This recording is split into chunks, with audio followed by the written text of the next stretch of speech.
Hi, and welcome back to Build Mode. I'm your host, Isabelle Johannessen. This season, we've talked about product market fit, and on this episode, we're talking about founder market fit. So I'm sure you've heard investors ask, what's your competitive advantage? And for the most part, they're asking about what is your strategic defensive moat? But from day one, you already have unique experiences and network and perspectives that can and should be leveraged to launch your startup. This week, I had the chance to talk to Kyle Rudolph and John Wahlberg, the co-founders of Altru, a fundraising platform that used the sports star power of the founder to disrupt the charitable giving industry and democratize access to exclusive celebrity giveaways.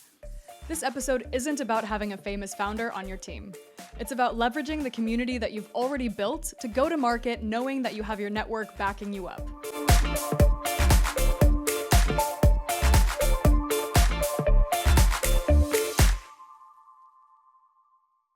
All right. Well, hi, Kyle and John. Thank you guys so much for joining us on Build Mode. We're thrilled to have you. If we can start by you both introducing yourselves. Yeah, I'm John Wahlberg. So I'm one of the co-founders of Altru. And I am Kyle Rudolph, one of the other co-founders. John and I have two other partners as well. So can you start at a high level? What does Altru do? Altru is a professional fundraising company. So what that means is when someone comes to our website and they make a purchase, we can actually give them a charitable donation credit for doing that. So with that professional fundraising status, what we do is we operate a marketplace where we connect fans who want to win amazing once-in-a-lifetime prizes and experiences, along with the celebrities and the nonprofits that have these experiences that would typically only be available in like a charitable gala where it costs thousands of dollars to get in the door and then you have to be the high bidder. We take those same experiences and we market them to a global audience where for as little as $10, someone can make a donation to the charity and they could win that. And then as a professional fundraiser, we're the for-profit company that sits in the middle that's able to build a business around this business of raising money for charity. Just to add to that, I think the biggest thing, myself and one of our other co-founders, Jason Zucker, Jason's still playing in the NHL for the Buffalo Sabres. I played 12 years in the NFL. So we know exactly what our partners are ultimately signing up for. We know the trials and tribulations of being a professional athlete. We know the stress that puts on, but we also know what it's like to want to leverage your platform to do good and to make a difference. And so what we've tried to create with Altru is ultimately the platform in which you can leverage your platform as a celebrity to interact with fans that most of the time wouldn't have the opportunity to support your foundation or the cause that you're raising money for. You think about the charitable giving industry, it's over $580 billion. Only 20% of that was online. And originally, you were building something athletes for Minnesota kids, if that was charging around $10,000 for a foursome of golf, and then now pivoted to Altru with a much lower, initial ticket for people to participate. Can you talk us through that pivot and how you ended up with this new model? Yeah, that really was the impetus leading into this company. So what we did is we created this charity called Athletes for Minnesota Kids.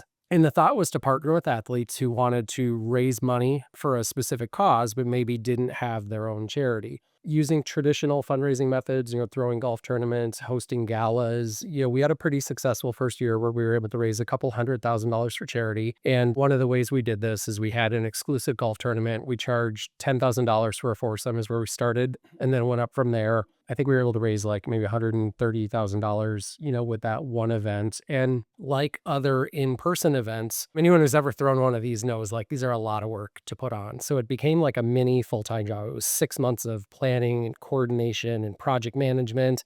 And, it comes up to the golf tournament and we got it off the ground and we had a successful event. And we were like, okay, this is great. Like next year, our goal is going to be to raise $200,000 with this. Well, next year is when the pandemic hit as we entered into 2020. So we had this huge goal of raising hundreds of thousands of dollars in charity, and we ended up raising $0 in charity that year because of that. So that was really the kind of the problem that we were trying to solve is, looking at how do we leverage our networks, right? Like with Kyle and with Jason and with our other co-founder, we had a strong network. And, we knew that there had to be a solution out there that was different than like these in-person events that were happening all over the country. And it was always the same kind of like 2 or 3 events. There's like a fun run, golf tournament, gala, and like that was it. So like Kyle said earlier, only 20% of charitable giving was done online. And one of our co-founders had launched a crowdfunding campaign, Jason Zucker, when he was playing with the Minnesota Wild. So Jason was number 16. And what they did is they asked fans to make donations in any increment of 16. So, $1.60, $16, $160. And then that money would be used to build the activation space inside the Masonic University of Minnesota Children's Hospital. So using this crowdfunding model, Jason was able to raise $1.2 million to get this space built. So kind of thinking of that model and how we could use these platforms to amplify what we were trying to do. And ultimately the theory was it's probably a lot easier to get 10,000 people to give $10 than it is to get one person to give $10,000. So that was, what we started building. Like once we sort of had this light bulb moment, it was Kyle and I in a coffee shop in Wayzata, Minnesota, like right after the NFL season ended in January, and by July, our website was up and running, and we had our first campaign running that year. So basically, what you're saying is on one side of the spectrum, you have, celebrities with foundations and they want to give back to charity, but now you've entered into tech startup world. So now you're in our territory. And after participating in Battlefield this year, I'm sure there were many companies on the show floor that are wildly different from what you all are doing. And I remember reviewing your application and at first being like, okay, it's a nonprofit. That's not quite what we do. It's great what they're doing, but like it may not be Battlefield. And then we read a little further and we're like, oh, they're venture backed and they're generating revenue. So walk us through your business model a bit. How are you able to teeter the charitable aspect with also becoming a tech startup and eventually maybe reaching profitability?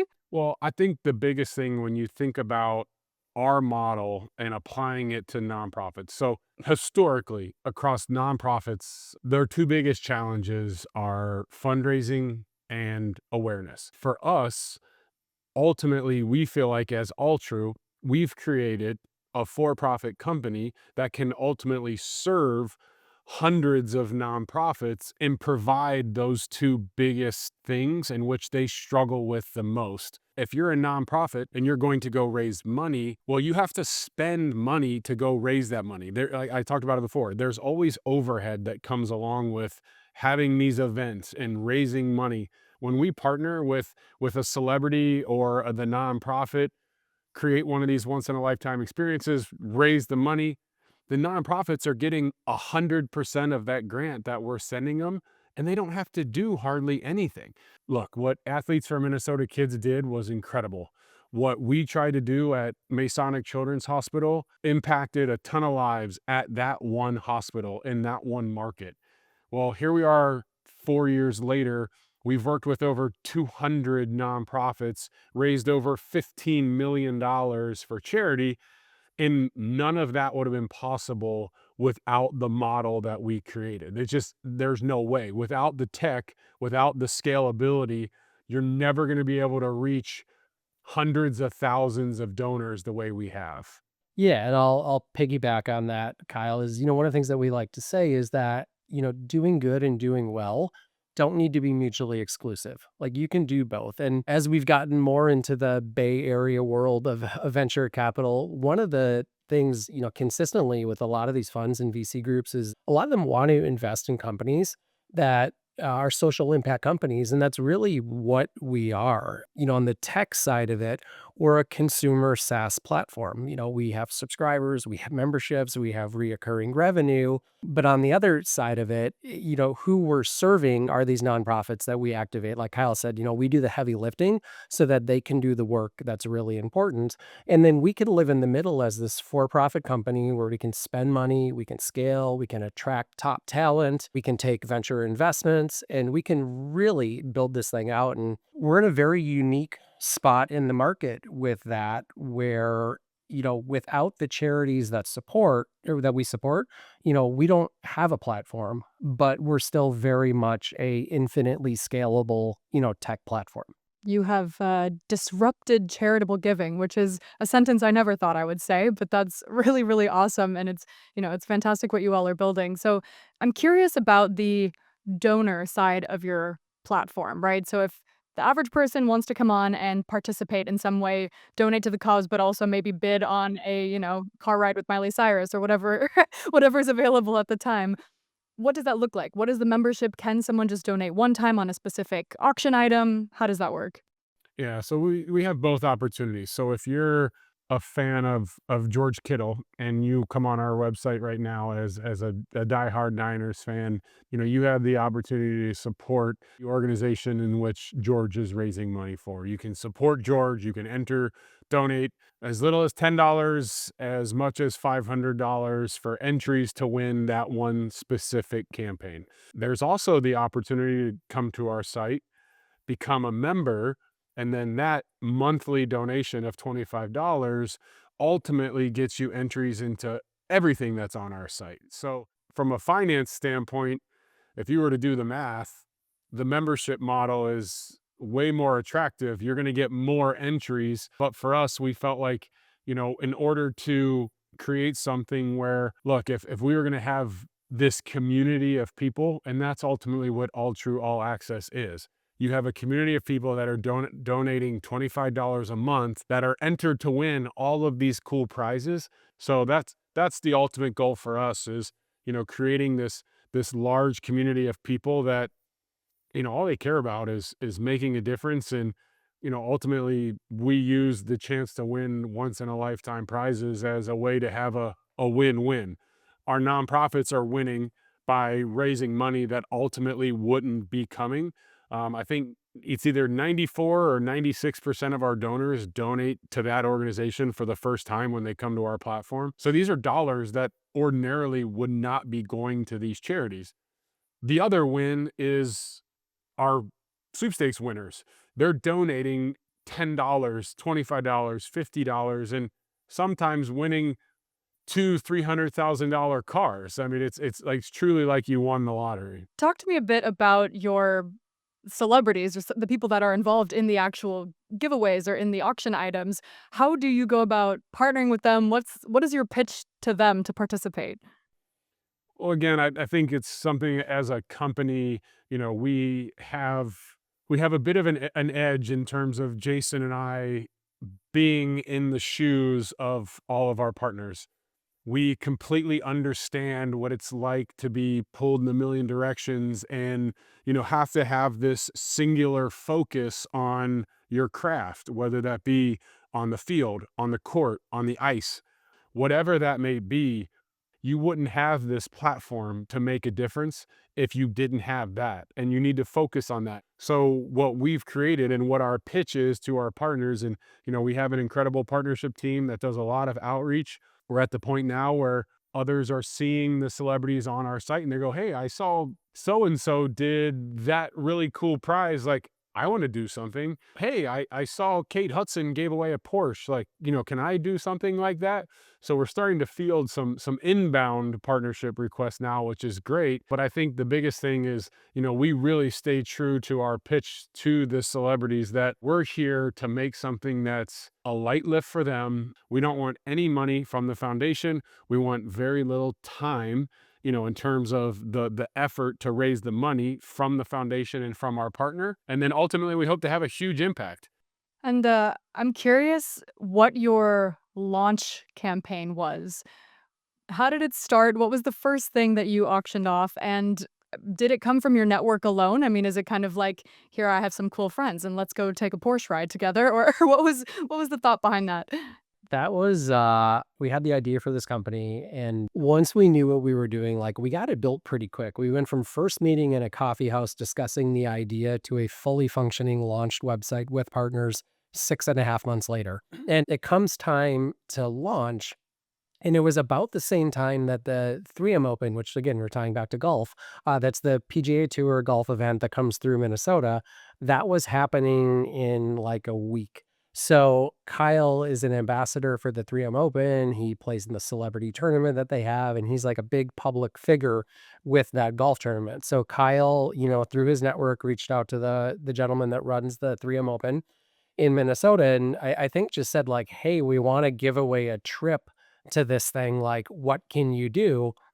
So they agreed to it. So we had our prize, which was literally a trip to the golf tournament and an opportunity to walk with one of the players while they played. So it was just us. We didn't know the first thing about advertising or social media or marketing, but we had a good network. And so Kyle started calling local reporters, radio, morning show, like 10 o'clock news, and they all ran stories on All True launching and this opportunity to make a donation to the 3M Open Fund and be entered to win a prize.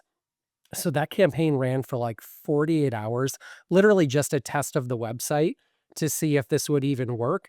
And I think it generated over $4,000 in 48 hours. And like, we're just sitting here looking at each other going like, I can't believe this is working. Like that was still the days when someone made a purchase or they made a donation, the email would like come in through the website that, so-and-so has made an order. And like, I just sat there and my phone would just go ding, ding, ding, ding. And it's all these orders coming through the website and just staring at this. And I mean, every user, every dollar amount, like obsessively checking every order and almost couldn't believe that this was real life and that it was happening. So with the success of that, Kyle and Jason reached out to more just direct contact, straight to celebrity experiences to see if they'd be willing to work with us too. And I mean, even for the first 6 months, I don't think we ran a single ad. It was all just organic, traction at that point. And, I think that first year we did like $30,000 in revenue. And I just thought it was unbelievable that this thing was actually working and people believed in what we were doing. That's awesome. And it sounds like it happened really organically, which, we tell founders all the time to make sure they're looking for their own founder market fit, right? What advantages do you naturally have and how can we sort of use that to, accelerate your company? And I think you guys are a great example of tapping into that. And John, I'm curious, what is your background? How did you get into this whole thing to begin with? Yeah. So my background is 25 years in sales leadership for a med tech company, but I will say, although it's probably not the typical like Bay Area founder story, it did really prepare me well for entrepreneurship. The company that I worked for, multi-billion-dollar company, but zero presence in the Midwest. So when I came to Minnesota, I think they were doing $100,000 in sales. And they were like, figure it out. We've been here 50 years. We've never been successful. So everything from building the team to figuring out the marketing, figuring out the go-to-market strategy, going up against these $50 billion companies, like managing the budget. And it was extremely entrepreneurial and was able to scale that to $20 million in ARR over the course of about 7 years. Everything that I needed to learn to step in and do this job, it was just such a good training ground for what I was doing. So although you might not think, oh, med tech and, running a tech platform as a founder, there's way more things in common, I think, than not with that background. I think that sounds like the perfect founder boot camp, actually. And Kyle, I'm curious how you, and maybe also Jason, balance sort of leveraging your personal brand and your network without overextending yourself or over leveraging it, right? And I'm sure that's probably a fine line to walk, but I'm curious how you guys think about that. Well, I think the biggest thing, and it started from the beginning, was created something where, whether we're speaking directly to talent and they're friends of ours in the locker room or friends across different, music, entertainment, creating a pitch and providing a service that when it's all said and done, whoever's on the other side of that call is saying, this seems too good to be true. Like, what's the catch? And it's like, that's what we've tried to build. We've tried to build something that just, it makes sense. When you create something to where everybody's winning, everybody is seeing the value that All True brings, and it's value far beyond just our North Star that's always raising as much money for charity as we possibly can. These nonprofits, one of their biggest challenges is awareness. As a nonprofit, you are frowned upon if you ultimately raise $10, take 4 of those $10 and go spend it on marketing. Any brand in the world would be like, of course, we spend 40% of our revenue on marketing. That's how we make the next $10. And that $4 turned into now $20 in revenue for the company. If you're a nonprofit and you do that and you spend $4 of the $10 that you raised, you get a bad charity navigator grade. People look at you like, Why are you spending that money on marketing and awareness? And it's like, ultimately they were able to do the math. That's now $16 that could be making an impact, but they're not allowed to do that. So for us, being the entity that sits over all of these nonprofits, we're able to add a ton of value in the awareness component and bringing eyeballs and attention to not just the great work that our partners are doing, but that their organizations are doing as well. And now someone may find out about an organization and they would have never known about it until they saw the All True campaign, and they may want to get involved. They may donate directly to the organization. We have thousands of people that are donating to these causes for the first time. And now these organizations get the opportunity to re-engage those donors because, like we said before, only one person wins. And, you know, it's not a great business model in terms of like everybody's happy on that side. It's like, no, just there's one winner, and that winner is really happy. So for us, like, we got to tell that impact story so the other 99% of our donors see, yes, I didn't win that once in a lifetime opportunity or that really cool car, but I know my $10 is making a huge difference for the organization that I supported. Yeah, and I mean, I don't think, charitable giving is the first industry I would think of that's ripe for disruption, but apparently it was, and you guys saw that when clearly others didn't. And I'm curious if you've seen some competition or if others have kind of caught on to this might be a better way to do it. Because in a space like yours, right, I would hope that competition is kind of a good thing, right? The more people that are giving, the more that are engaging. But how do you see competition these days? There are others that have popped up and others in this space, but I think of it like a Venn diagram. You have the really cool, expensive prizes like the $250,000 cars that we give away. You've got the celebrity experiences and kind of celebrity influencer piece of it. And then you have the charitable donation part of it, where as a highly regulated professional fundraiser, registered and in good standing with, when a user comes to our website, we can give them a charitable donation for making that. So we're the only company that sits in the middle of all three of those things. There's other companies that have popped up where maybe they're giving away cars, or maybe they can give a charitable donation, but then they don't have the celebrity, or like nobody does what we do. So the moat that we've built around our business really comes around our operational complexity, and our licensing and registrations and regulations that are on us. So although the competition is there, I do feel like there's nobody in front of us on the road right now, and that we can continue to innovate and push forward in this space. We were just on the battlefront or battlefield stage a month ago, as a very early stage startup. And yet we also look at ourselves as the market leader in this space. So I think it's a unique space to be in for us, where it is a really interesting opportunity to disrupt a very archaic way of doing things. Yeah, you are sitting at a very unique intersection, and I think that there's a lot of moats that can come from the celebrity power and the stardom to begin with. Kyle, I'd love to hear about your experience being a startup founder versus being a pro athlete. What has been the hardest and the best of both experience? Compare apples, oranges. How has it been? I mean, I think it's very apples to apples. When you think about your career as an athlete, you have to work with people from all different types, backgrounds, ultimately setting your differences aside to reach a common goal. And so what it's done is now, as an entrepreneur and as a co-founder leading a company, I always compare it, and John hears this all the time in our, officer leads calls, like I always compare it to leading a team. And, for me, just like I wanted to get the best out of the 52 other guys in the locker room that were going out there on Sundays with me, I want to get the best out of the 17 other individuals on our team. And, we tell people all the time, like, as a startup, we want to grow with you.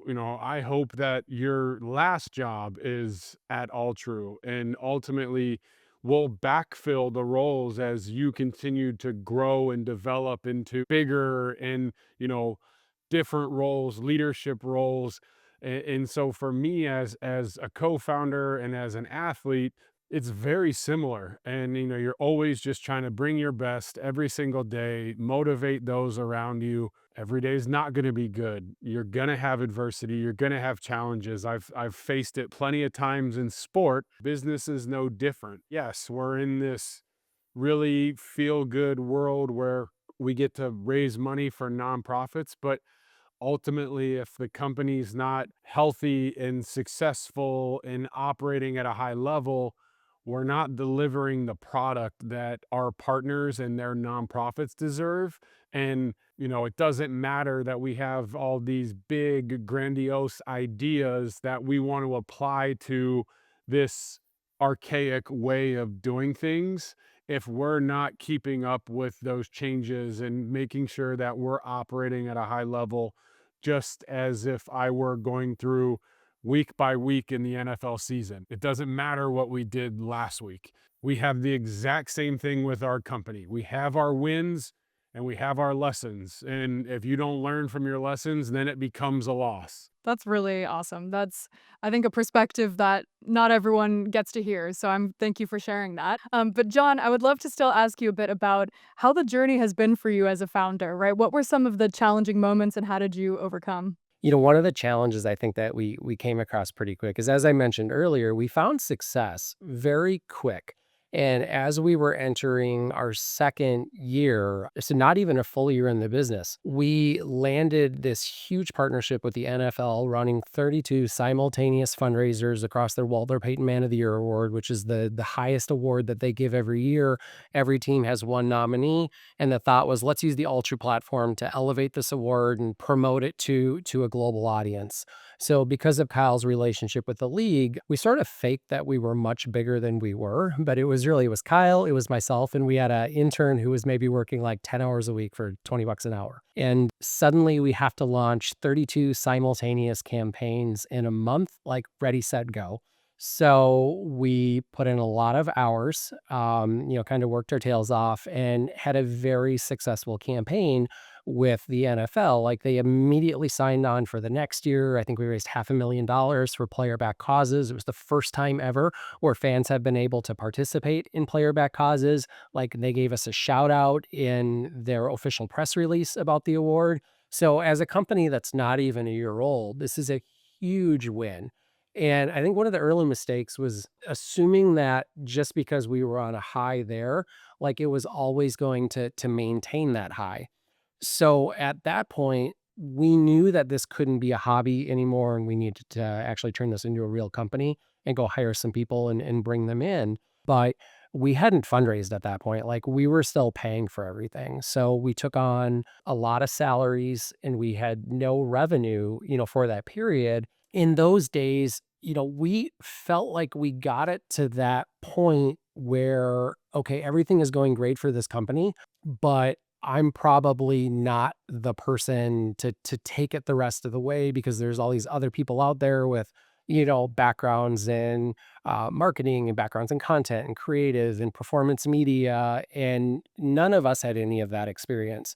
So we really turned things over and took a back seat at that point. So it's one of those things that I've reflected on a lot since then. And I think especially for other entrepreneurs like in this space, nobody knows your company as well as you do. Nobody understands it. It may ever will as well as you do. And, your vision and your plans, like, you can't outsource that. And trying to do so like so early in our company, we had a real identity crisis and we kind of struggled through that phase. And eventually our revenue caught up to the additional hires that we made.